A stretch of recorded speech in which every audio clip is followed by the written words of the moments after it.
Welcome, everyone, to another episode of Trojan Conquest Live, a weekly news show on USC football, a wrap-up for the week's news, where you, as a member of our community, get to add in to our show. So it's very interactive, so we're looking for questions and comments in the chat. We'll also have an opportunity at the end of the show where you can call in and talk to us. I've went ahead and I put a link to that in the description of the, if you look down below, in the description section of the YouTube, you will see the link. With that, Rick, how you doing this week? Rick, I think you're muted. Oh, welcome, Trojan fans. Those of you that are new to the channel, appreciate it. Those of you are subscribers, thank you very much. We appreciate your support. It's a great show this Sunday evening. We got a jam-packed show talking about the NFL draft. We're talking about transfer portal. And I hope you can feel it out there, Trojan fans. This has been a crazy offseason. We're here to keep you up to date on all the USC news. So those of you that have been subscribed to the channel, appreciate it. Tim, I got a quick story of we got a new subscriber, and he might be on tonight watching. But I'm out there yesterday on Friday at the golf club chipping some balls. And I guess this guy noticed I've got my USC head covers. And Trojans fans out there, you may recognize this, but you go out in public with a little SC gear and people are chatting you up. They want to know what's going on with the team.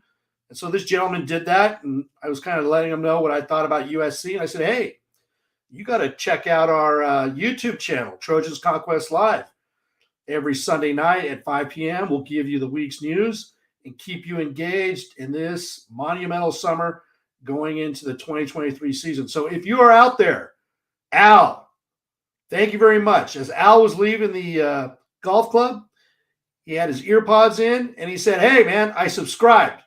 So welcome to the channel, Al, if you're out there. And for those of you who are new, let your friends know. Come on in on Sundays, and we'll keep you up to date as we head into the 2023 season. Tim?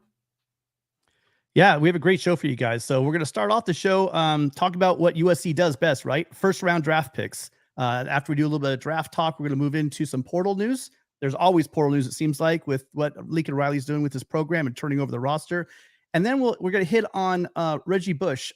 So you guys know that I have been on the band on my soapbox for about 9 weeks. This is the 9th week about what's been going on, dragging their feet, giving this man back his trophy.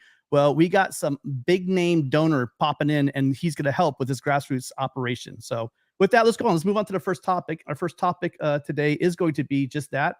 We're going to talk about the NFL draft. NFL draft is usually, in the history of USC, always a great event. Unfortunately, over the past maybe 4 or 5 years, we've seen our numbers go down. If you guys are longtime Trojan fans and know this, USC was number one in first round draft picks, number one in total draft picks for a long time, always up there going back and forth. But now we've kind of dropped down a little bit. We'll talk about it a little bit more later. But we got a number one draft pick in Jordan Addison. Jordan Addison came over last year from Pitt. Narduzzi did a little bit of crying about the fact that he thought there was some tampering going on. But what people have to remember is this is how the age of football is now. These kids, they talk to each other. There's nothing wrong with tampering. It's not tampering if you have a player talking to a player. And so you had Caleb Williams, just like if anyone caught that, Marshawn Lloyd talked about the fact that Caleb called up and said, hey, man, how about you guys come over here? We win a championship and we go to the NFL. And Marshawn's like, yeah, sounds great. So that probably happened. Same thing happened with Jordan Addison. Jordan Addison went first round, number 23 to the Vikings. Yeah, and you hit it perfectly, Tim. And isn't it ironic? Because in the 2022 draft, I think it happened Friday of the draft, the second day, you had the news breaking about Jordan Addison getting tampered with by USC, Pat Narduzzi. And let's fast forward a year now, okay? And so last year was kind of new. This was like unprecedented that a Biletnikoff Award winner would go to USC, would transfer from Pitt. And, and Narduzzi's been there for several years, maybe I think 6, 7 years. And so here's a wide receiver that left, but you got to look at it now. It is a business. It's always been a business, college football, right? And the coaches have been making millions in the last couple of years last decade because of the increased value in the TV media rights deals. The schools had so much money that they'd be creating waterfalls and slides in their sports facilities. There was so much filthy money that was out there. I mean, look at Oregon, for a perfect example. And so now the money is getting, now these coaches that are making $9 million a year, the players now have the opportunity to earn NIL. Longest time there was money under the table for years and years and years. And now there's no such thing as free labor. A lot of these coaches don't like the idea of all this transfer portal movement because they're used to the way it used to be. And that's Pat Narduzzi. He was used to the way it used to be. But if you're Jordan Addison, you wanted to market yourself, why not go play for Caleb Williams? Okay. And at USC in the number one media market in college football. When you're basically your offensive coordinator left, your QB coach left, and your QB left. So yeah, good for Jordan. Right, and it was a no-brainer when Whipple left, right? And you have a situation where you lose your quarterback to the NFL, you lose your quarterback to Nebraska, and your quarterback coach and your offensive coordinator to Nebraska. The natural thing is look around, look out what's best for you. And if you have an opportunity to go, if you're a receiver or a quarterback, and you have an opportunity to go play for Lincoln Riley for 1 year to improve your draft stock, I think that's a great point. And there was a big question about, is it a mistake for him coming over here? Will he get as many receptions? No, I mean, it's not a situation like Pitt. We had some great receivers, but unfortunately he got injured towards the end of the year, but he put up great numbers, and he showed that he's one of the premier route runners in the country. I think his speed maybe hurt him a little bit in the draft when he got the combine, but the Underwear Olympics doesn't really transfer onto the kind of player he is. And I think that the fans at Minnesota are going to be very happy with him. The next guy on the docket would have been Tuli Tuipulotu, who came off in the second round, the 54th pick to the San Diego Chargers. Tuli last year led the NCAA in sacks, and I believe he was number one in Power 5 for tackles for loss. He's going to join another guy I really like, hopefully, with the Uchenna Nwosu, who was with the Chargers, kind of showing us that Trojans can get pressure on that quarterback. Yeah, if you remember, I think Uchenna was drafted by the Chargers back in 2017. He's now with Pete Carroll up in the Seahawks, but he was a local guy from Compton and goes to school at USC and becomes a draft pick in the NFL. Same thing here with Tuli. His brother Marlon is in the NFL with the Eagles, and now Tuli from Inglewood, losing your high school, he goes to USC, and then boom, he gets drafted by the Chargers. So congrats to Tuli, staying local here in Los Angeles. He will be forever remembered as a tremendous draft pick that stayed with the program and is now playing for one of the home teams in Los Angeles. Yeah, and both of them went really where people expected them to go. Yeah. The kind of the surprise, though, I think in the draft, well, there are two really, but one of the surprises in the draft for USC was Mekhi Blackman. Mekhi Blackman went third in the third round, 102nd overall to the Minnesota Vikings as well. He was last season, he was second among cornerbacks with a 90.6 grade last year from Pro Football Focus for all the cornerbacks. So he had skills. One thing we remember is that you had a lockdown corner on one side. That makes the defense a lot easier. Now, people got on his case a little bit last year, but realized we didn't have a lot of pass rush going on. And so during the season, our secondary got exposed. I don't think that'll be a problem this year. We'll go into a little more detail about that with the additions that we have coming in. But he showed, statistically that he's one of the better corners in the country. He's another guy. He's buried over in Colorado. You're a great elite corner, and you're buried on a program that's really having difficulty. What a great opportunity it is to come over to USC and show what you can do. What he also did is he came to USC so he can go up against top flight offensive players. He used to match up with his now new teammate again in Jordan Addison, joining him with the Vikings. He used to call each other out in one-on-one drills, and they would go up against each other. And you got to remember that iron sharpens iron. So when development is a big thing from the coaching staff, but it's also who you're playing with. So as these guys, it's some of those little things we're not going to notice, but our team's going to get better simply by playing better players. Well, if you have the opportunity, if you're in the transfer portal, or let's say you're buried somewhere and you want to come and get the same amount of reps and try to go up against some top flight players, maybe trip to USC might be a good idea. Yeah, and many of you probably saw it on social media. Kevin O'Connell, the head coach of the Minnesota Vikings, it was on Twitter. There was a phone call that he was making to Mekhi Blackman and basically let him know that we're gonna pick you, and they loved him, and you're gonna join your teammate Jordan Addison. And so in rookie camp, they're gonna love to see those two going at it. Exactly what you're talking about, Tim. That was like another commercial, a commercial for USC. And we're going to see that, and we're going to talk about that in transfer portal, because now the defense is getting built. But Mekhi Blackman knew what he was doing when he came to USC, because he's going to go against one of the best wide receiver rooms in college football, and it paid off for him to go to the Minnesota Vikings. So congratulations to him, Tuli, Andrew Voorhees, and obviously Jordan Addison. And Chris Trevino brought up a good point. So you had Jordan Addison go in the first round. You had Tuli go in the second round, and you had Mekhi Blackman go in the third round. This is the first time since 2018 that the Trojans have had a player go in the first, second, and third round. So, like I said, we've kind of dropped off in the NFL side of things, especially the last couple of years of the Helton era. But as we're going to see here, with the addition of the transfer portal, as well as things picking up as far as quality is concerned across the board, especially on the lines for USC, I think the uptick in the NFL production is going to continue to go up with Riley. So then the fourth person drafted was Andrew Voorhees. Andrew Voorhees was the seventh round pick, 229th overall to Baltimore. He was the highest graded O-line in the Pac-12 since 2021 with a 91.6 grade. He had just under 3,500 snaps at USC, played left tackle. He played right guard, and then we saw a lot of him last year at left guard.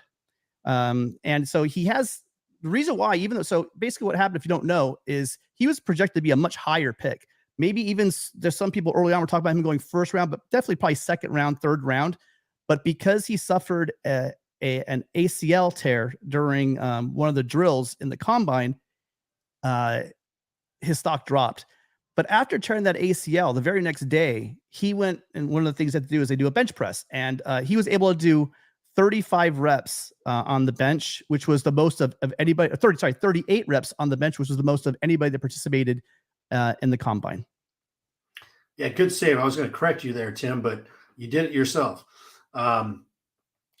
Congratulations to Andrew Voorhees, and kudos to the Baltimore Ravens, because they realized what kind of player they're getting with Andrew Voorhees. I think they were pretty ecstatic. They traded back to get him.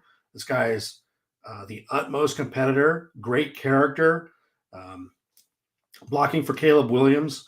And in any sport, an ACL injury is part of the sport. It's part of when you're an athlete and you're the number of reps that you play, it's going to happen. It's inevitable. But it's about how you recover your character and coming back. And so most of you probably saw that. Some of you probably saw that, but he's got one of the best surgeons, Dr. Neil Atrache. I hope I'm pronouncing his name correctly, but they sent a letter out to every NFL team explaining when he had the surgery, the day he had the surgery, and it was successful. And so credit to Baltimore Ravens for drafting him. And, Voorhees had a great opportunity to block for a mobile quarterback like Caleb Williams. And now he's going to be doing that for Lamar Jackson in Baltimore. So best of luck to Andrew with your recovery and your eventual NFL playing career. Yeah. And once he does make a full recovery, which I believe every reason he will, with that bend, with his footwork, he's a big guy. He moves so well. We saw that a lot with a lot of those GT counters, with him guard pulling on a lot of plays. He can move. He's nasty, right? He's thick. He can cover ground. And when the guys have those power rush on him, he's able to fight those off. He uses those for lunch. So I think he's going to be very successful once he gets to the NFL. So yeah, that's a guy who's going to play for 10 years in the NFL. And Baltimore, they got to steal. They're very smart. They value their offensive line. That's part of their DNA, their character, their culture. And Andrew fits right in with that, because that franchise is always known for a physical offensive line, and he's going to do wonders for the Ravens. Yeah. And I had a slide here. Sorry for the undrafted free agents. I know that most of the guys did get picked up that weren't drafted.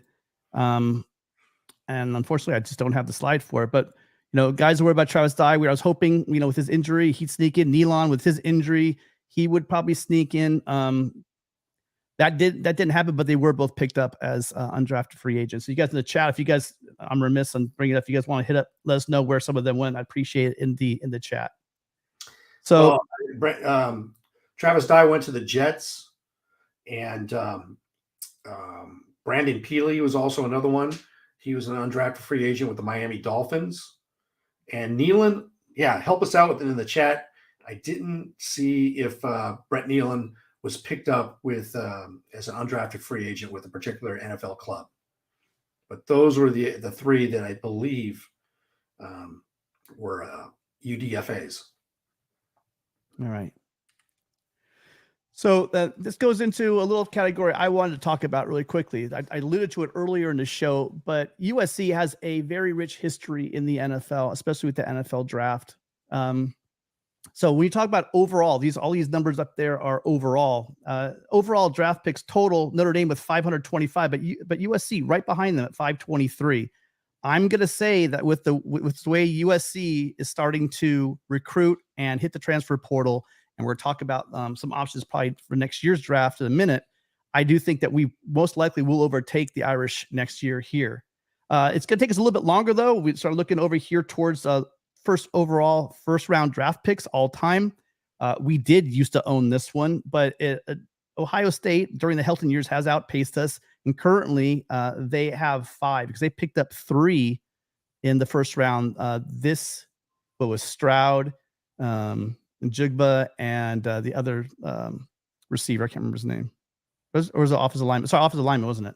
Well, they picked up one extra one there. So right now they're at 90. We're at 85. Next year, they're going to have a number of guys as well in the draft. But I think I like our odds. PFF has us picking up 3 next year. So we'll talk about that in a minute as well. And then finally, this is the one that's most interesting to me. If you look at the number 1 overall total, right? Our number ones, like a Keyshawn Johnson going number 1 overall. And I think next year, and everyone's saying it, not just me, everyone predicts that Caleb Williams will go number 1 overall in the draft next year. And that would break a gigantic tie between USC, Notre Dame, Oklahoma, and Georgia, all currently now with 5. That would put USC at 6. Kind of like the logjam we had a Heisman with 7 Heismans with everybody until we got Caleb again. It'd be great for Caleb to break another one of those logjams for us. Yeah, you laid it out perfectly, Tim. This is a great summary. Right now, you heard that that last year, or this past draft, Georgia had 10 players drafted, 15 the year before. That's 25. So they have all the buzz right now because they have the most recent success, and rightly so, because Kirby Smart has built a big program. They didn't really fall off much because Mark Richt really set the foundation there for a number of years, and Kirby Smart just came in and kind of changed a few parts, and he's off and rolling. And you got Nick Saban, been in Alabama for a good 15 years, so that's why their numbers have increased. Both of those teams actually discovered an offense. They discovered kind of a West Coast version of offense. They stopped running the ball as much. Welcome to the 21st century SEC football leaders in Georgia and Alabama. When you go ahead and break out of your defensive minded and run the ball type of archaic offenses, guess what? NFL teams that are playing state-of-the-art football recognize that, and you get drafted. So congratulations to you guys waking up and figuring that out. Something that USC figured out many years ago. And as you pointed out, Tim, USC is a football factory here, and they've been doing it not just in the last 5 or 10 years, but consistently for the last 60 years. Yeah, and so just to correct my mistake there, it was actually the big offensive line, Paris Johnson, went number 6 from Ohio State to give them their 3rd first-round pick for this year. outpacing us by 2. And so that does bring us into the fact that next year, so we can turn a look ahead to next year where you're going to see a lot of these guys are draft eligible that are going to go high in the draft. Like I know PFF, I believe, has Caleb Williams, and who are the other 2? I think Jonah Monheim. Jonah. And who was the other third? They said another first round pick. That there was another one they said that might be a first round pick next year. I can't remember, but there are a number just draft wise. So let's put it this way: I don't know what round they're going to go on. Those guys going high. We know Caleb's most likely going number 1, but you're looking at guys like Caleb Williams, Jonah Monheim, Tarquin will get drafted on the line. Possibilities with Kingston and Dedich. Maybe they might be late in the draft. They could probably get drafted. Then for sure, Mario Williams is going to get drafted. Rice will get drafted. Singers, I believe, most likely get drafted, and possibly Taj Washington as well later on. Then you have Marshawn Lloyd. Marshawn Lloyd will be drafted next year. I'm almost certain of that. Certainty you can mark it for a high draft pick will be Kalen Bullock. He might go high, very high. Covington, I could see him probably getting drafted along with Christian Roland Wallace. There's a shot for him as well. Then you go to linebackers. You see Cobb. I'm certain that Cobb's going to get drafted. Lee, if he stays healthy, will he? That's a question mark there. And then Muhammad, also the rush end. If he has a great season, I can see him getting drafted. Guys in the chat, or later on, if you guys are watching the show later on, go ahead in the chat or in the comments. If there's anybody I left out that you think will get drafted next year, please leave us a comment in the chat or a comment after the video is posted. Remember all of your comments. The best way to ensure that we address your question or concern is to either leave us a super chat. That way they'll pop up and we can go to it right away. Or if you leave a comment, Rick and I, we try to answer or address any questions or comments you leave in our comment section. And we really appreciate leaving them because it does help to grow the show. Well, 2 other names that I can think off the top of my head that you didn't mention are defensive lineman Kion Bars.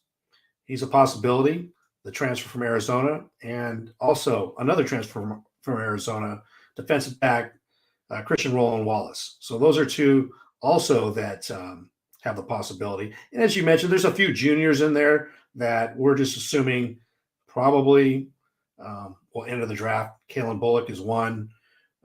Marshawn Lloyd is another. And obviously Mason Cobb. But they're coming here for a reason, kind of like Jordan Addison. It's coming to USC to play for Lincoln Riley. Perfect timing, because I was going to bring up the fact that if you guys haven't checked out Trojans Wire, I was reading this morning. There's one of the great articles, there's many articles on the draft in USC, but there's a great article on the fact talking about Mekhi Blackmon and Jordan Addison going to Minnesota and basically an evaluation of how they felt that picking those 2 players, how good did the Minnesota Vikings draft in this year's draft. With that, we have Trojans Wire's best, Matt Zemek. Matt, how you doing? All right. It's you've done a great job breaking down USC relative to the NFL draft. And it's just, it's so great to realize that, as you both explained just a few moments ago, next year, it's going to be a loaded USC NFL draft class, going to be back to the Trojan standard, the USC standard. And we're going to have a lot of picks on day 2. That's been the area where USC really fell off a lot. And that's why I really loved Mekhi Blackmon going on day 2, because very few experts had him going on day 2. So USC gets a couple of day 2 selections with Thule as well. And so USC is going to be, Ohio State, Alabama, Georgia. What separates them from the rest of college football, it's not necessarily the first round picks, but it's how many top 100 picks they have. They get several guys in the top 100, several guys who are considered to have, high-end value on NFL rosters. So the Mekhi Blackmon selection really very symbolically potent in terms of how USC players are now being taken more seriously. And we have to remember that if Voorhees and Brett Nealon had not gotten injured, they would have had much higher places on the draft board. Nealon would have been, probably a mid-round, mid day 3 selection, maybe 4th round, 5th round. But you're seeing how now that Lincoln Riley's there, evaluators know that USC is getting NFL level player development, NFL level coaching, and the Mekhi Blackmon selection really was symbolic of that. That you're going to see on Friday, day 2 of the NFL draft next year, and for the next several years, as long as Lincoln Riley's around, you're going to see USC stuffing that top 100. You're going to see USC loading up with not just more first round selections, but lots more second and third round selections joining the elites in college football again. And that's just it. You're hitting on that. You're saying they're getting the development, but just like in the Pete Carroll years, or like you probably have at Ohio State and Alabama and Georgia, when these players, these scouts also know, and these teams, these GMs also know, these guys are going up against top flight talent every day in practice. And again, that, I know it's a cliche, but iron sharpens iron. That we can't overstate that enough, really, because that is going to be a huge plus as far as the prospects of Trojans getting into the NFL. And then in terms of iron sharpening iron, the two guys who are both ticketed to Minnesota with the Vikings, Jordan Addison, Mekhi Blackmon, they sharpened each other very directly on the USC practice field. Yeah, going calling each other out, exactly, and just doing those one-on-one reps. Yeah, that is truly amazing. Now, answer this for us. Rick and I kind of went back and forth on this one as far as Travis Dye. I mean, I'm a huge Travis Dye fan, and maybe I just had my Travis Dye colored glasses on the whole time. But if he hadn't been injured, do you think he gets picked in a late round? Do you think a team takes a flyer on him in 7th? I know he's a little bit undersized, maybe not the fastest guy, but he had great hands. He's a great blocker. One thing I thought also, he's a character guy. He's that prototypical locker room guy that any program would want, or any franchise would want. No doubt in my mind he'd have been drafted, because you see a tough player, you see an intelligent player, and we saw this at USC. He's a team player. He blocks. He does all the grunt work. Yeah. He's not just a glory hound or a stat patter, who wants the touches and the numbers. He's going to do whatever it helps to enable a team to win. So if he doesn't have the injury, absolutely, like zero doubt in my mind, he gets a day 3 selection at some point. And then right here, listen, I'm a huge AJ Woodson. Thank you for the comment. I'm a huge Solomon Tuapuu fan, big time. He's going to have a great season. I know he is. He's getting high praise. I just worry about, can he get through that injury stigma? I mean, I guess if he goes, went through last year healthy, relatively healthy. If he goes through a whole season this year healthy, I would love to see, him get a chance as well. But we'll see how that goes. And then moving in, transfer portal news. So right before our show started last week, news dropped that the gigantic man, Bear Alexander, that piece that we just have been missing for so long, that quick twitch, 300 plus pounds, 6'3" kind of guy that's just been the mainstay of every great USC defense in the middle, decided that he was going to come to USC. This is a former top 50 player in high school.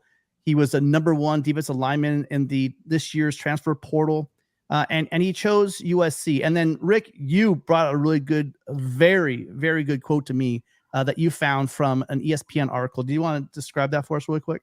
Yeah, so as you mentioned, Tim, right before our show, fortunately 20 minutes before, we get Bear Alexander. Later that night, Tom Van Haren from ESPN had an article regarding Bear Alexander, and some of the questions he asked is, obviously, like a lot of people want to know, why you go into USC with that atrocious defense that we have to hear from all of the college football fans and media from across the country, and rightly so, because that Cotton Bowl game was not up to USC standards, and we own that.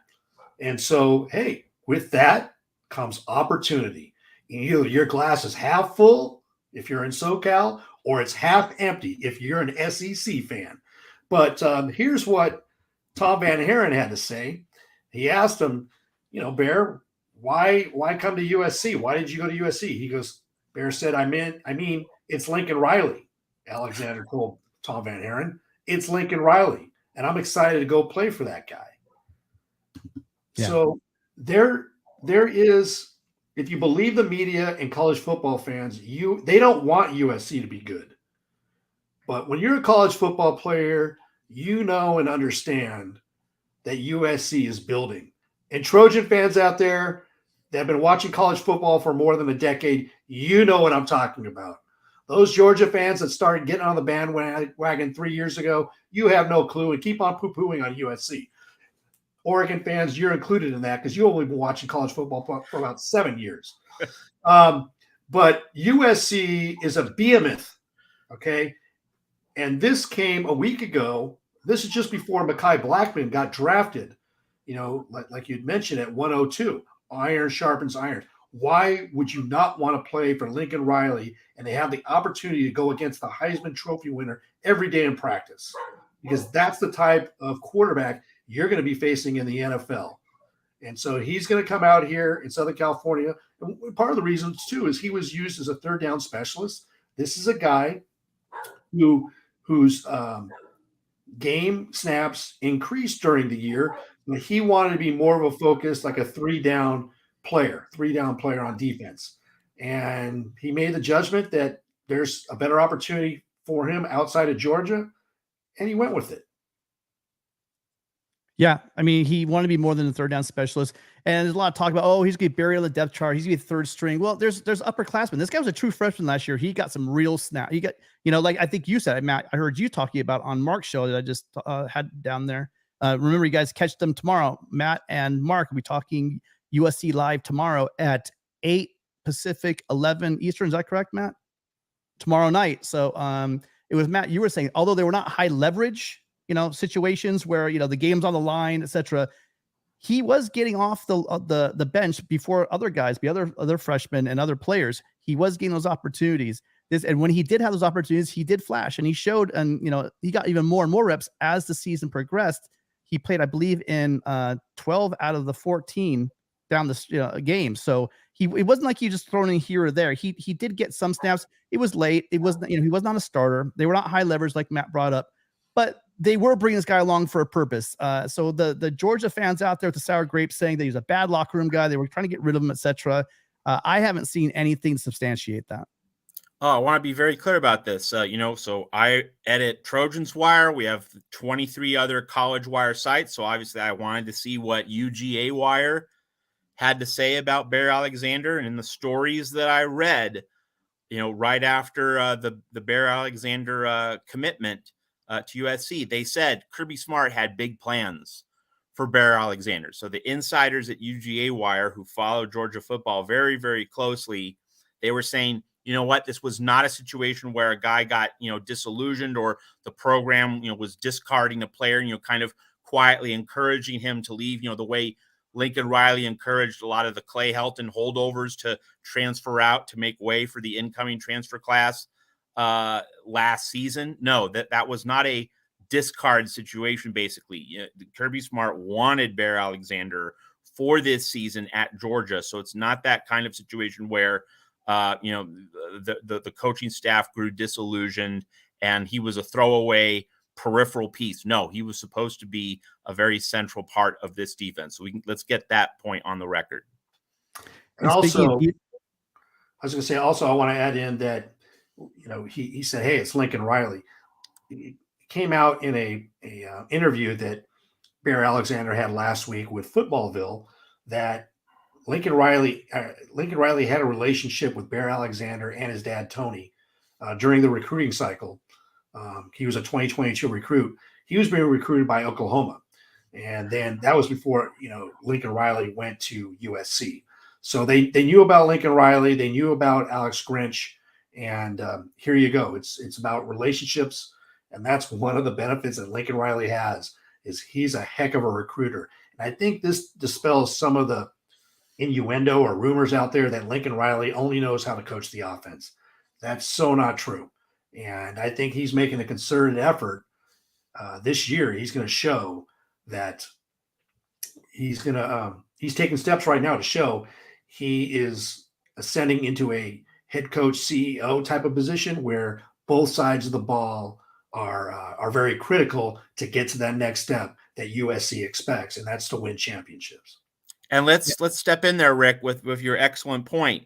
This is what the Cliff Kingsbury hire means. Like that is the value of Cliff Kingsbury. It's so that Kingsbury can do a little more attention to the everyday little details of quarterback play.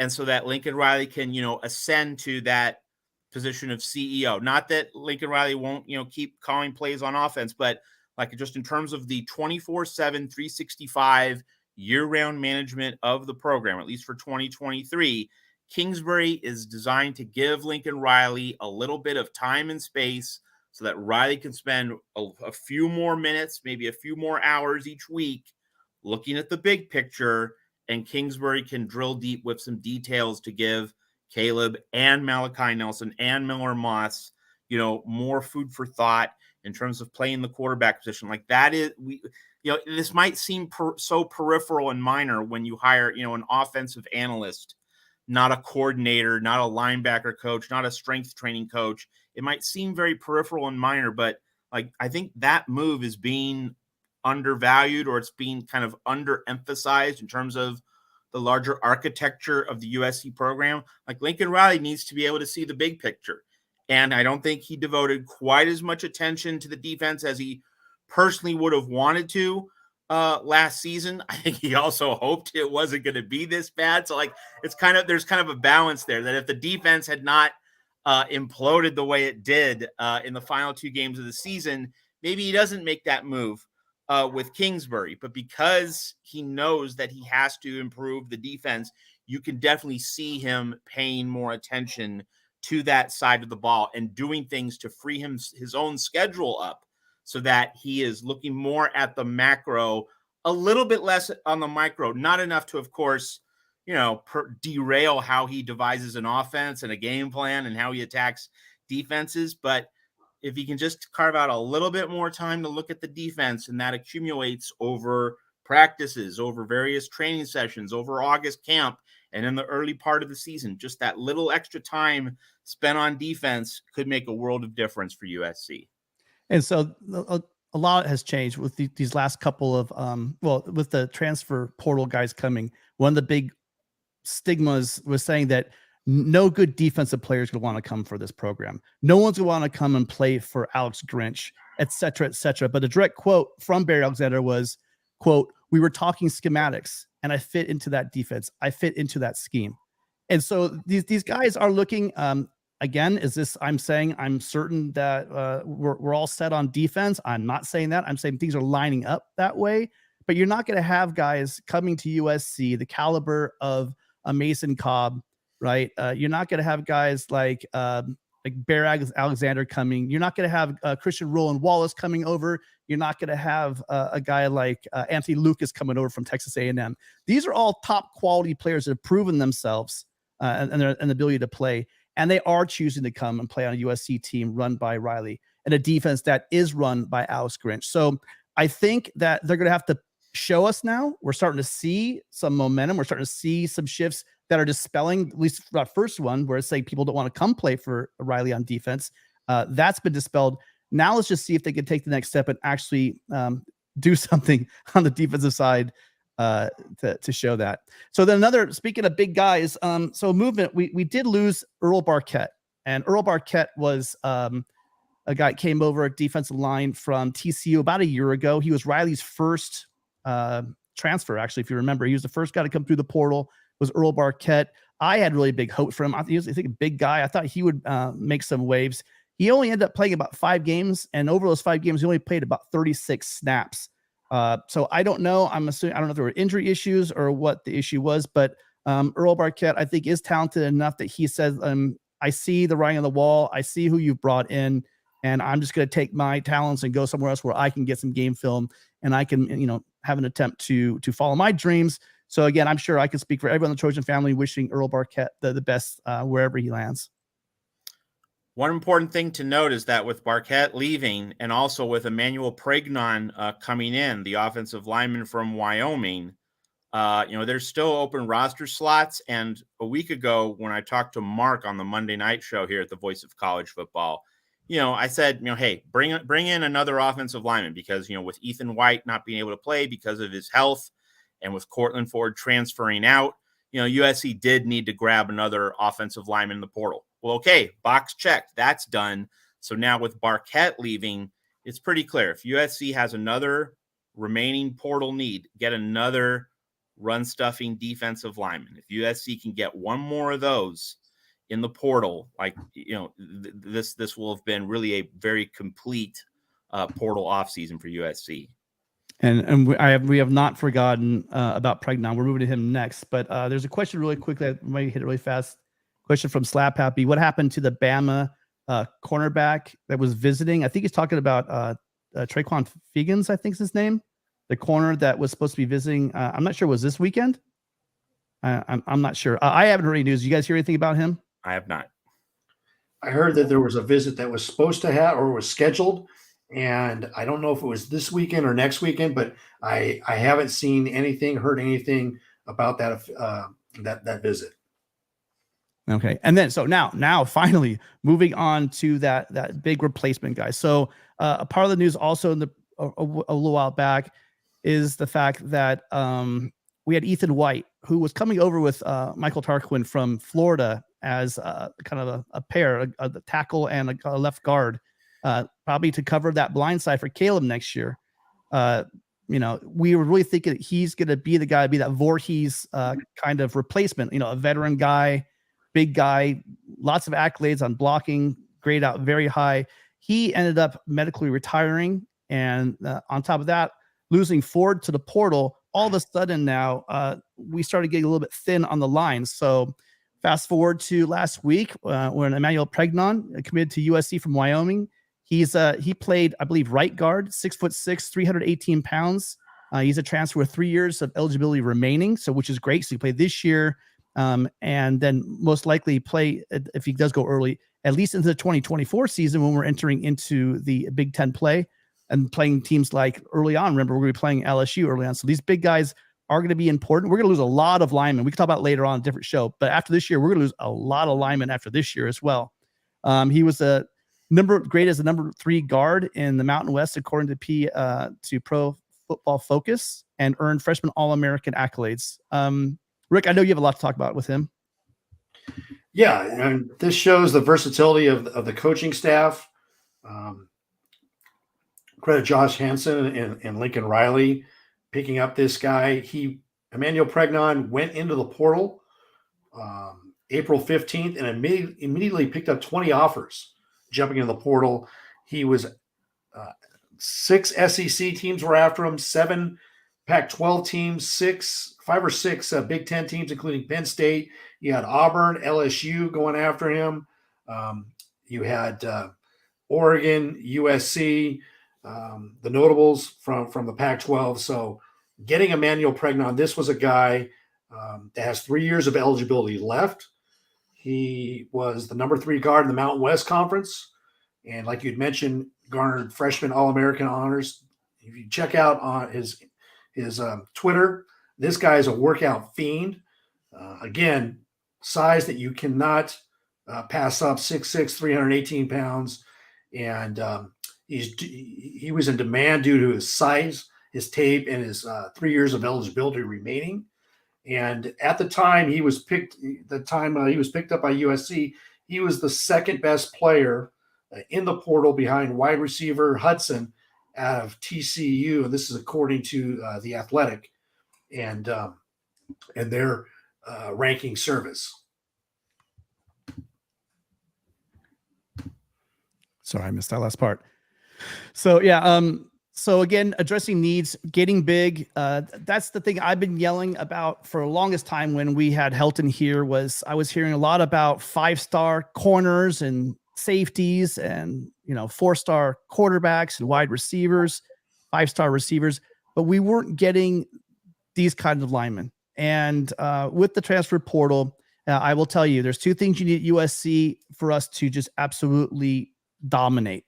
And that's going to be the right coach. So you do need the right coach, but you're also going to need the right players. And by players, I mean, you got to fix the lines. And if you fix the lines at USC, you're going to fix USC.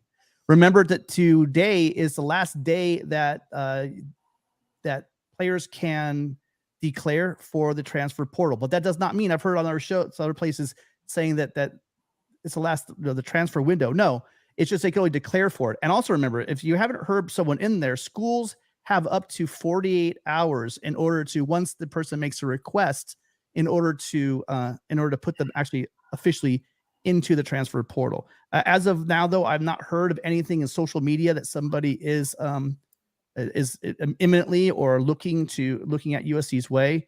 But who knows? That could change throughout as the weeks come along. And also a footnote to that: if you're a graduate transfer, you can enter the portal at any time. But if you're an underclassman, again, like you'd mentioned, Tim, today is the last day to declare. It can take up to 48 hours for your name to appear. But let's also credit this coaching staff. Within 5 days, last Friday, not this past Friday, but the Friday before, they pick up a 2024 recruit in Brian Jackson, running back out of McKinney High School in Texas. 2 days later, they pick up Bear Alexander out of the transfer portal. And then on Wednesday of this past week, they pick up Emmanuel Pregnon.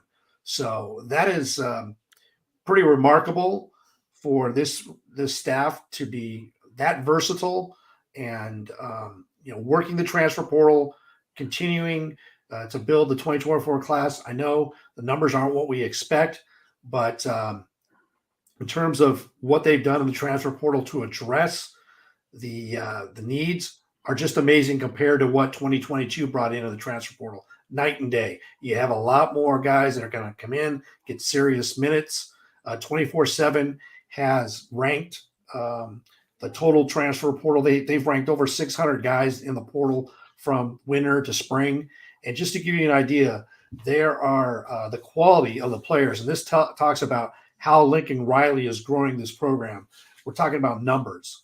And if you take a look at it, they have, We're getting the later segment. We're getting there in a few minutes. You talk about the breakdown of all the numbers. Oh, okay. Yeah. We're a little bit then. All right. No worry. Don't get ahead of us here. But we're getting there. We're getting close though. So really quickly, anyone that's been watching our show, I've been banging the drum. I've been banging the drum that there was a great injustice that happened to Reggie Bush. I can't imagine anyone here in April that's watching USC football in April wouldn't know that Reggie Bush had his Heisman Trophy stripped from the NCAA by the NCAA for improper benefits years ago. Well, and recently there have been some billboards popping up. Brian Kennedy, by the way, if you don't know who he is, he's a huge mega donor for USC. The man literally has the practice field named after him. This is his company, and he's been popping up these billboards all around Southern California asking, hey, NCAA, give Reggie Bush back his Heisman. Now, you guys, I'm not sure you've been watching, but there's also been a guy with a little bit less of a budget than Brian Kennedy. But on our show, I have been doing a countdown, and I'm going to continue to do it until those guys over there in the NCAA wake up and realize, hey, Charlie Parker, stop this. You could actually save face, stop looking like a clown, and go ahead and give Reggie his Heisman back. It's now been 4,795 days since that travesty happened. You can come out looking like the hero. You didn't do it. You weren't there with Missy Conboy from Notre Dame and Paul D from Miami, railroading the USC program and Reggie Bush and Todd McNair. You have an opportunity to make it right, and I really hope he takes the opportunity to do so. Any thoughts, you guys, on the billboards? Well, Tim, if you haven't subscribed to our channel, there's the reason. 9 weeks ago, Tim Pregnon Jr. was on this every week, banging the drum for Reggie Bush. All my friends out there that know me, I've been banging that drum for 15 years. Paul D, may you rot in hell, MFer. But it's coming. It's coming. This is the USC family. We are coming, and nobody wants to see us come. Nobody wants to see it, but it's happening. And Tim, congratulations for banging the drum. Brian Kennedy, for him to do what he's doing is just unbelievable. It broke last Thursday. I'm driving down the 5 freeway, and there's a billboard right in front of Anaheim Stadium. So for our viewers out in the chat, if you've seen a billboard, let us know. We've seen we got this one here in Encino. There's one off the 5 in Orange County. If you've seen one, put it in the chat where you've seen the Reggie Bush billboard. Matt, thoughts? I think the simplest way to say it is that we all know how history is going to judge the various principles involved in this case. And this is just a way of reminding everybody of, where the lines are going to be drawn by historians 30, 50, 75, 100 years down the line. Yeah. So again, when they fall back on when they hammered USC, they said, well, USC should have known, or sorry, USC knew, or well, I don't know, we can't prove it. So maybe they should have known it was going on, a standard that they have never since and never before had for any other school or institution. So again, I really hope to do a little deeper dive on this at some point. I remember back in the day over on Ryan Abraham's channel, on which now 247. Back then it was Rivals, I believe. They really dug really deep into this, and I would love for maybe to rehash this, because I know this. I'm thinking this season I'm seeing momentum. I know that the administration's pushing for it. God, I'm trying to remember his name. Dan Weber over on USCFootball.com really just followed this story deeply and gave us a lot of really good information. And when it all comes out, the story about what the NCAA actually did, it's going to make them look really, really stupid.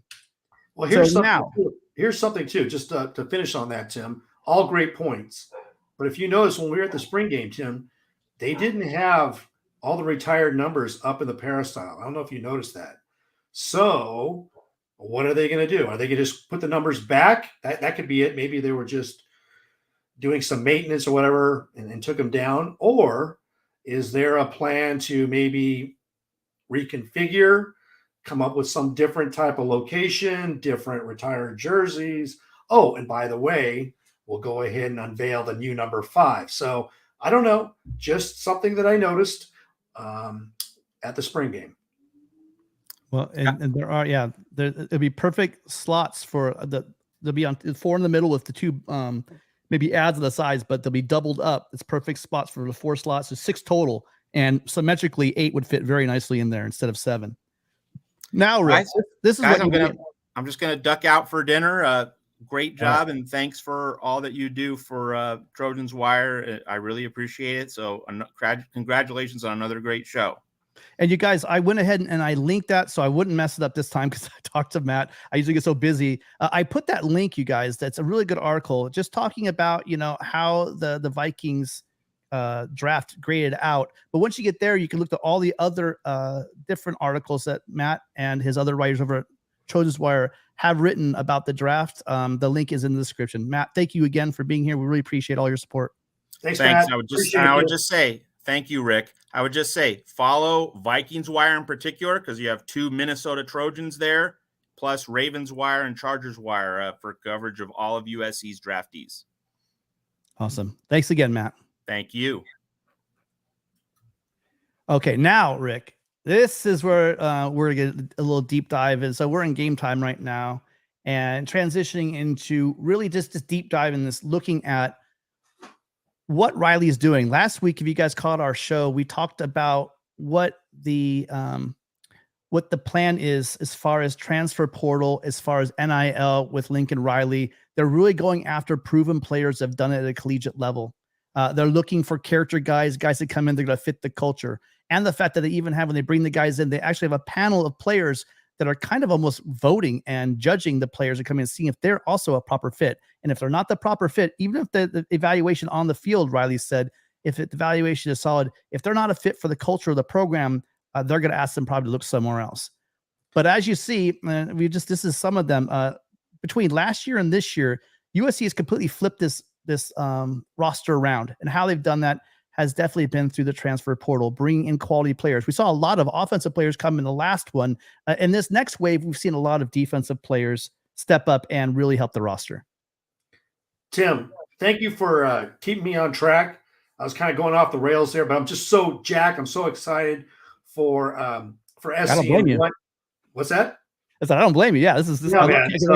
So, hey, man, you drive the show. I appreciate all the work you do. Tim is amazing, guys. He does all these graphics. And again, I love the Brian Kennedy putting up the billboards, because like I said, man, you started that, and I appreciate that. But looking at Trojans, this is what's awesome. Let's take a look at what Lincoln Riley and his staff are doing in year 2 of the portal. And last year, they signed guys basically a month after Lincoln Riley and his staff got to USC. It was a concept. And obviously, the offensive side of the ball was addressed more so last year, and rightly so, with Caleb Williams, Mario Williams, Brendan Rice, coming on board along with Travis Dye. The offense was spectacular. Now, the defense, if we look last year, there's 12 players that came on defense. The way I categorize it, we had 4 that were starters, 4 that were contributors, played part-time, and then 4 that didn't play or were injured. And so you didn't have a lot of depth. You look at this year now, and it's totally different. You have, on the defensive side of the ball, you have 7 guys. Offensive side, you have 5. And you have a special teams player. We got a punter in the portal. But just to give you an idea, this class versus last year's class, 247, like I mentioned, ranks the top players. I think they've ranked like 600 players. And okay, rankings are rankings, and everything is subjective. But USC has 7 of the top players, top 100 players in the portal.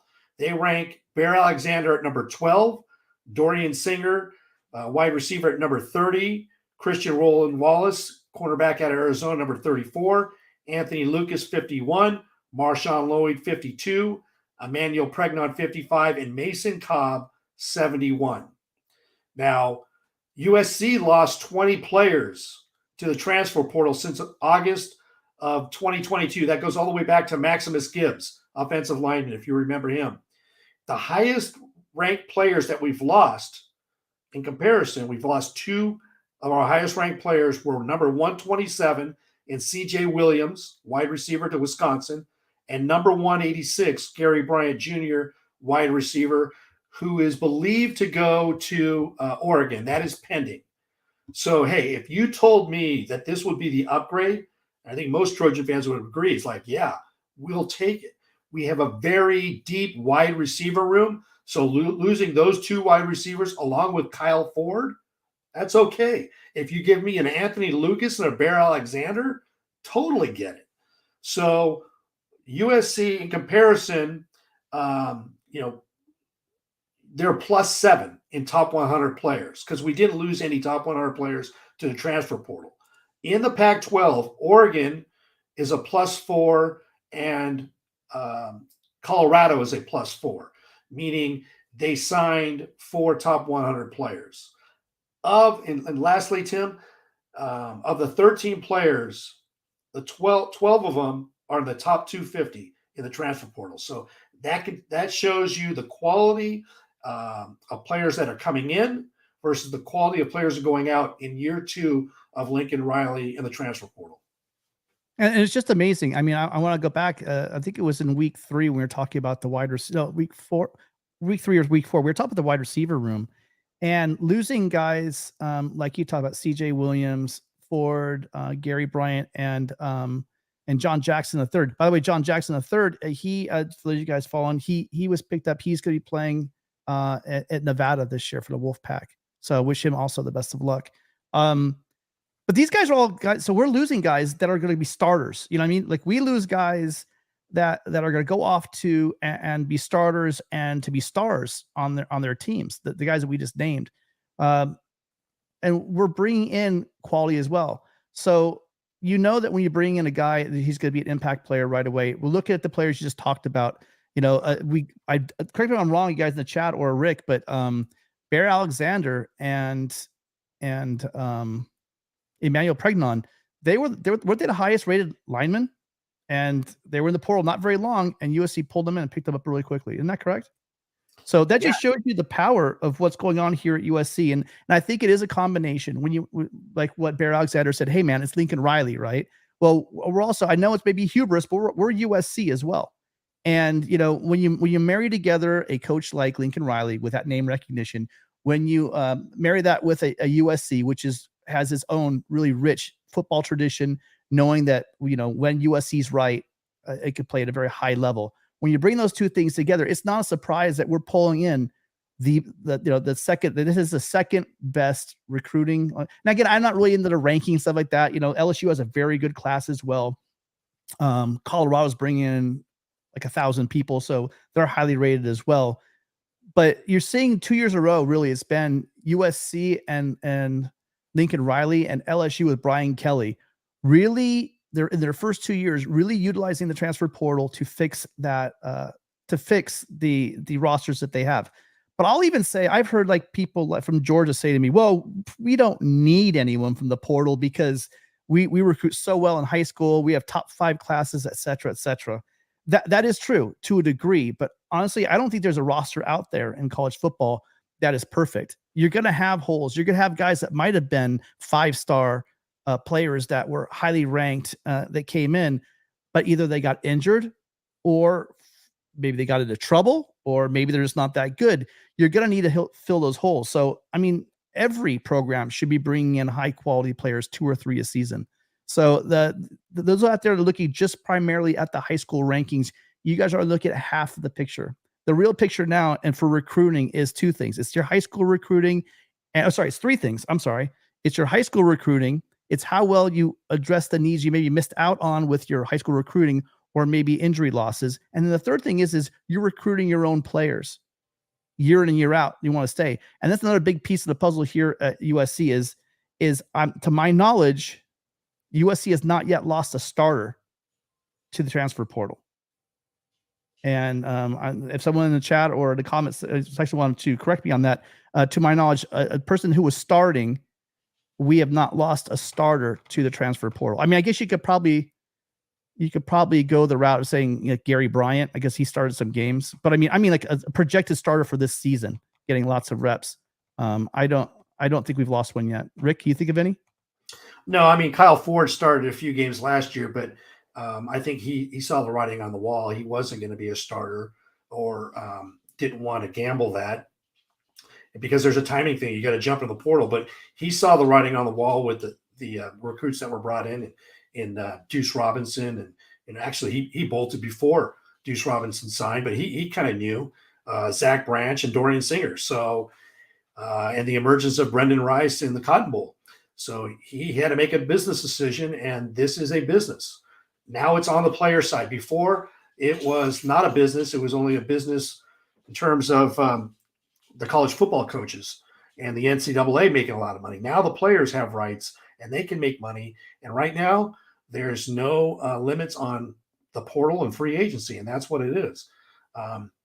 But in terms of like what you brought up, Tim, roster building through the portal, through high school recruiting, and then retaining your own players.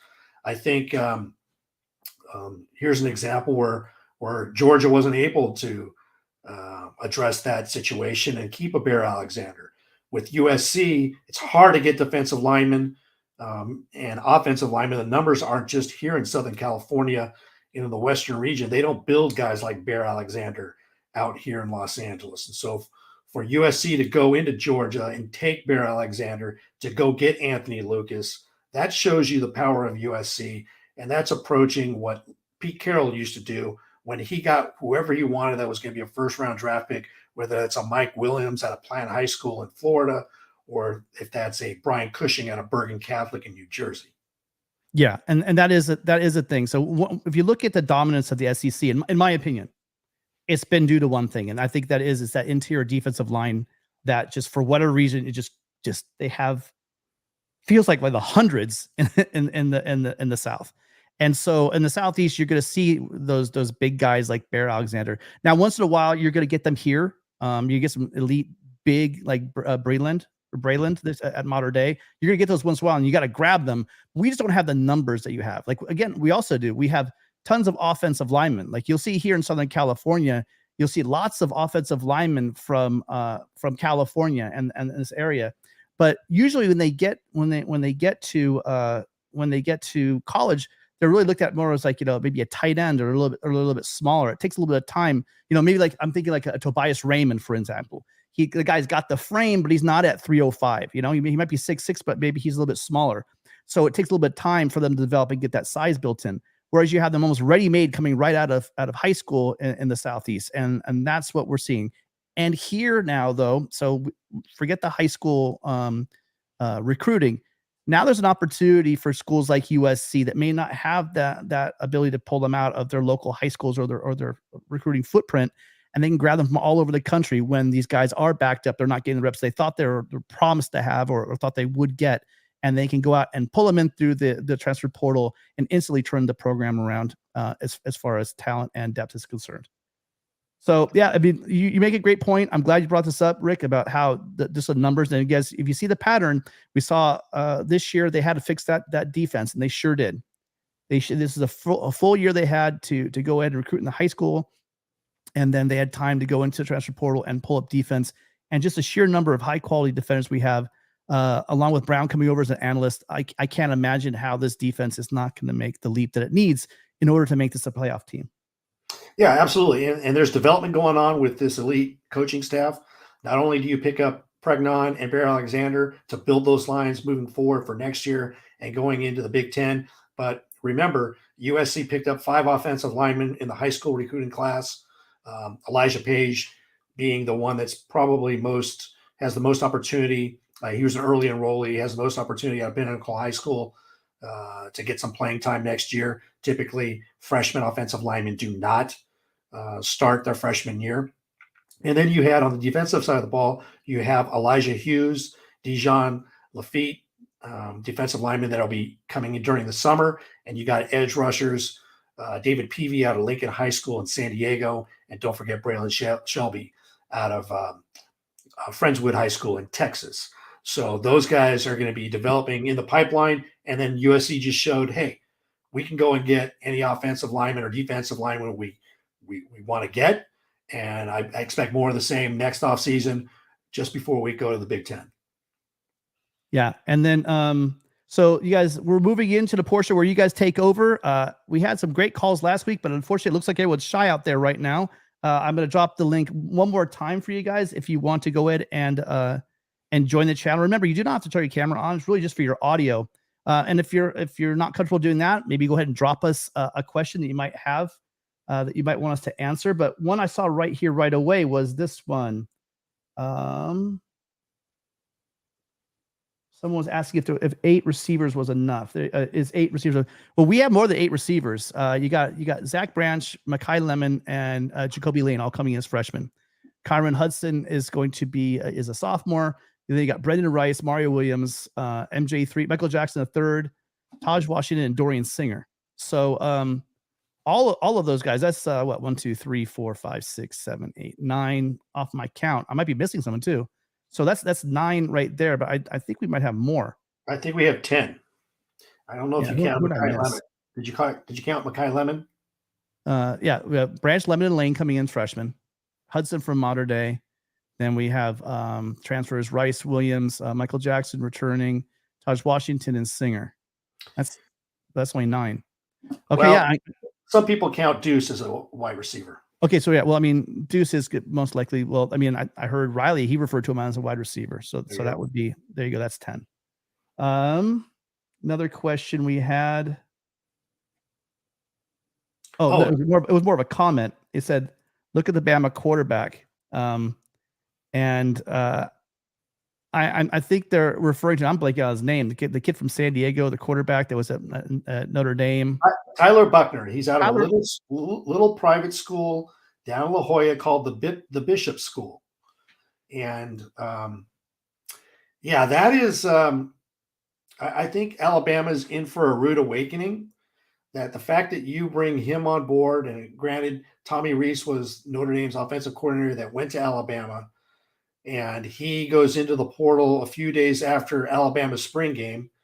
And usually the saying is, if you have 2 quarterbacks, you don't have a quarterback, right? You don't have one. Now they have 5 quarterbacks. And even though Tyler Buchner, for those fans that are not outside of California that think that, okay, well, hey, Bryce Young was from California, not even close. Tyler Buchner played private Christian schools in San Diego. If there's 6 classes of high school in Texas. If there was a class in California, it would be like class 1, where Mater Dei would be class 8. So he didn't play much at Notre Dame. He was hurt for most of last year, came back for the bowl game, but he is not. I feel sorry for the kid because the expectations are unreal at Alabama, and he is not even close to Bryce Young. Tim, what are your thoughts? Yeah, I think that they might have been caught in the situation. Well, listen, I guess they're just trying to reunite the band, right? Because you have Tommy Rees coming over as offensive coordinator, and Buchner as the quarterback. I think, what's the old saying? If you have two quarterbacks, you have no quarterback. So if they have all this situation going on there, I don't know. Maybe it's a knee-jerk reaction. It's going to be a new offense. Maybe they think they bring in Buchner in, that they could have some maybe continuity at the beginning of the season just to kind of, just manage the team as a game manager, and then so someone could evolve and come through. I honestly don't know. Was it Milroe? Was it the kid with speed? Yeah. I mean, I don't know if he's ever evolved. They've got the talent, they got the numbers there. I'm just wondering, it's just weird they would bring him in. It just seems like odd, maybe the quarterbacks aren't picking up the offense fast enough. I really don't know. It's just a really weird thing to see happen. So it'll be definitely something we should keep an eye on. Yeah, that's going to be an interesting game when Texas goes to Alabama. I think they play the second or third game of the year. And you got Quinn Ewers for Texas. And we don't know who's going to be the quarterback for Alabama, but they've had an NFL level quarterback ever since 2016 when USC went down to Jerry Jones and got boat raced. They started out with the game with God, what was the kid's name? Help me in the chat. He was a kid out of Southern California. I want to say his name was like Brett Butler or something. I might got the initials right, but his name will come to me. But then they brought in Jalen Hurts, and they ended up scoring, 52 points. And ever since Jalen Hurts, they've had a pro-level quarterback with Jalen Hurts, Tua, Mac Jones, and now Bryce Young. So whoever's going to be their quarterback, not even on that level. Yeah. Okay. And then here, a quick question here. It's linebacker that went to Washington. That is Raylan Goforth from Bosco. Go Braves. Yeah, he moved on. Wish him the best of luck up there at the Huskies. Another question we have here is from Tony. Ron Yeri, Pro Football Hall of Fame, College Football Hall of Fame, Vikings Ring of Honor. Does USC have a Ring of Honor? They don't, but the USC has a Athletics Hall of Fame, and I would have to guess that Ron Yeri is a member of that Athletics Hall of Fame. He is, and they do have Athletics Hall of Fame. I was fortunate to go attend one. During the Pete Carroll era. I want to say it was maybe the 2007, and Rodney Peete got admitted into the Athletic Hall of Fame. So did Junior Seau that night. And pretty phenomenal seeing all the former Trojans, not only for football, but in all other sports at the USC Hall of Fame banquet. Pretty awesome. And Roger Dodger asks us, I had to pull out the media page they gave us. He's asking, let's see, USC has 13 wide receivers on the roster, 8 contributors. Who are the 4 wide receivers with numbers in the 40s, walk-ons, and then Overn's 82. Yeah. Austin Overn. He's talking about the baseball player who did break the record for triples. And then I'm pulled up for you right here. So we have the 40s. We have a wide receiver named Ty Shamblin. We have another, that'd be 40. 42 is Danny Ryan. And let's see. Then you have 44 is a wide receiver, Josiah Zamora. And then you have 46, Corey, I'm going to pronounce right, Nerus, Nerhus. So those would be the 4 that you're referring to. And then I don't really see any more questions, and I'm very sad to say we don't have any callers. You guys, again, the idea for the show is we're trying to do as much of a fan friendly operation as we can. You guys are more than welcome. We want you guys to drive the show. This whole portion we have towards the end here is meant to be for you guys in the post game wrap up. So maybe next week think about what you want to call and ask about. But let me just check one more time, really quick. Do you have anything else you want to talk about while I'm looking at the last questions, Rick? I was just going to say that's one heck of a a save there, pulling out the walk-ons. You named the 4 walk-ons, including Austin Overn. And from what we heard, congratulations to Austin. He's going to be playing in the Cape Cod League during summer. And I think there's a very good chance that he is going to commit himself to baseball. I don't know that for a fact, but don't be surprised because he's got tremendous talent on the diamond. But there, he could be back to USC, but he's going to be playing in the summer for the Cape Cod League, and he's a phenomenal athlete. Yeah, I think you covered this earlier. Said Roger, who's coming in the summer to USC? Shelby and who else? So we already talked about the fact that Jacoby Lane, that the tall receiver, he will be coming in, as well as the big Deuce. Everyone's been talking about Deuce Robinson will be here. PV and who else am I leaving out? There's 4 offensive linemen that are going to be coming. Oh yeah, that's right. Tobias Raymond. Yep. Amos Banuelos. Paige is already here. No. I said Amos Talele. Okay. And then also Alani Noah. Is Dejan Lafitte here yet? No, Dejan's not here. Either is Elijah Hughes. They will be coming. And then also you have Walker Lyons. Walker Lyons will be tight end. Yeah, but he won't. He's on his mission, right? So I don't think he'll be. I'm sorry. Not Walker Lyons. Kate Eldridge. Kate Eldridge out of Washington. Yeah. Thank you. Okay. Question here. 66 Lucky Dude. Thank you. Was Cortland Ford a possible starter? Of course he was. I mean, I think the issue with Cortland Ford was his inconsistency, and maybe some injury issues. But I mean, he had the frame early on. I thought there was a lot of talk about he was going to be the projected, going back a couple of years. He was the heir apparent to left tackle for a long time. It just, for whatever reason, I think he did have some inconsistencies, and obviously left tackle, you're protecting the quarterback, so that might be an issue. But he very well could have been started. I mean, right now, I think the left starting position is kind of open. I know that everyone wants to give it to Tarquin, I believe, right? Got Monheim at right tackle and then Tarquin at left tackle. But I absolutely think if Cortland Ford was here, he would have been competing for a starting job. What do you think, Greg? Absolutely. And you got to look at it this way. Like I said, it is a business. And now for the players, before you were just stuck on the roster. But now, like Cortland Ford, he's got 1 more year. Okay. And these guys know, it's like, put yourself, if you've worked for a company, and you get a new manager that's in, and he or she is going to bring their people in, and you're kind of looking at, okay, what's my role going to be? Am I going to stay? Am I going to bounce? You got to do what's best for you and your family and your future. And that now the players have those rights. They have the ability. They can stay and get paid with NIL. They can go to another team like we're seeing, where they can get playing time and get reps. But if he stays and doesn't jump into the portal, meaning Cortland Ford, he has the risk of staying on this roster and not getting playing time. And what does that do for his chances at the NFL draft?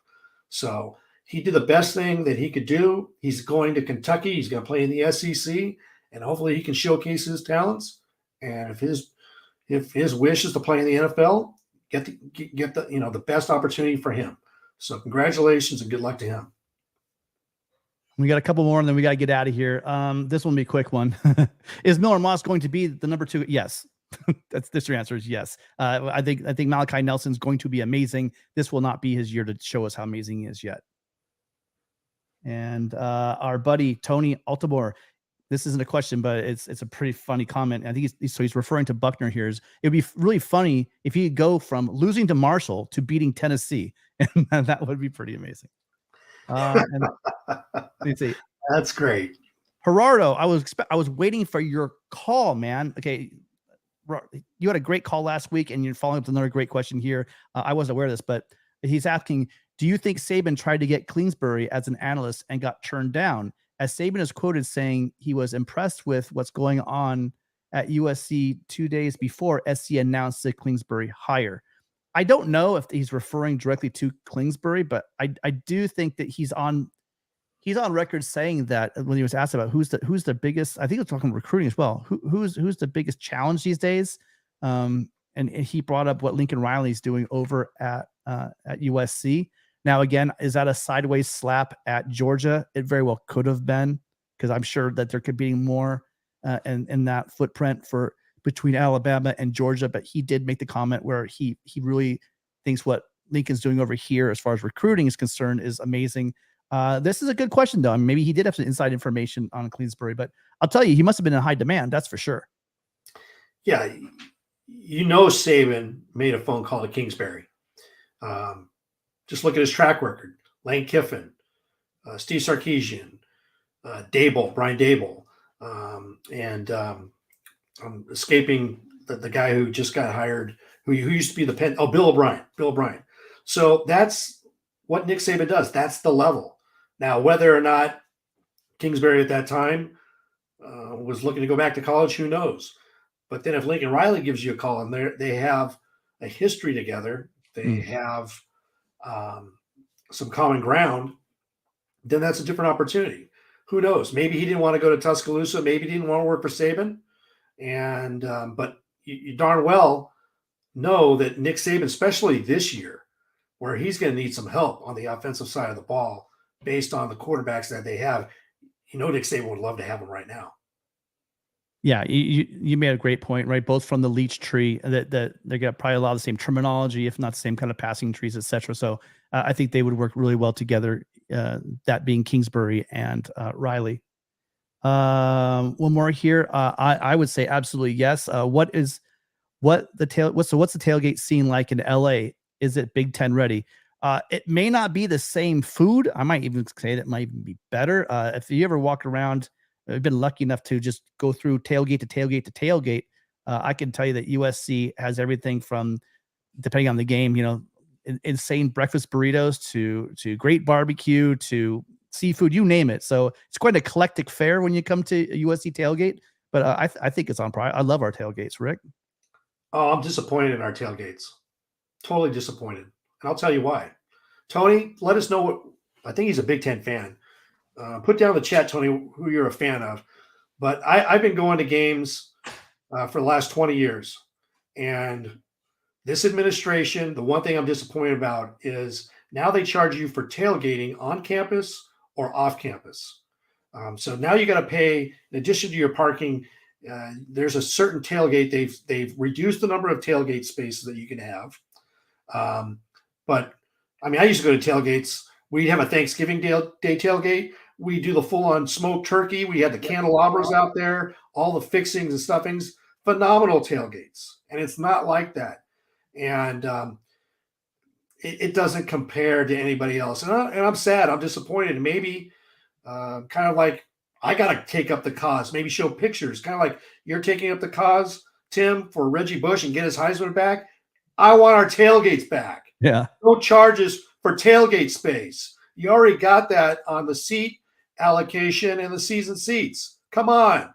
Give us our tailgate space back.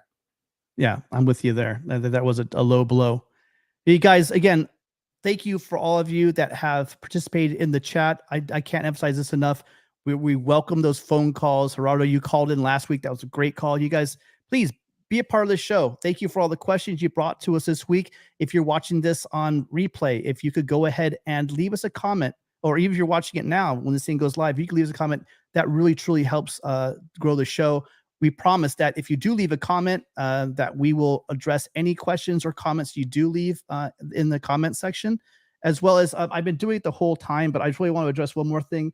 As far as please, hit the like, subscribe, and the notification bell. It really does help out the channel, as well as, if you'd like, you get to see when we are going to be posting new stuff. We're going to have some new shows coming up. So we will always have our show tonight on Sunday nights at 5 Pacific. And then Matt and Mark will always have theirs on Monday at 8 Pacific. But we're going to roll out. I'm thinking about doing a couple of show ideas myself. Rick definitely has a show coming up. And so if you want to be aware of those, please hit that notification bell so you can be notified. We noticed the fact that there are a lot of returning people, not just first time, but over 60% of you guys that watch these shows and would come back, 43% come back and watch shows, you still aren't subscribed. Really appreciate. We're trying to get to 6,000 before the season starts. We're a little over 30. We're up 3,300, I think, right now, pretty close to that. And we want to get up to 6,000 before the beginning of the season. So anything you do on that note would be greatly appreciated. So until next week, Rick, thanks again for being my co-pilot on this show. And we will see you guys all next week. Bye now.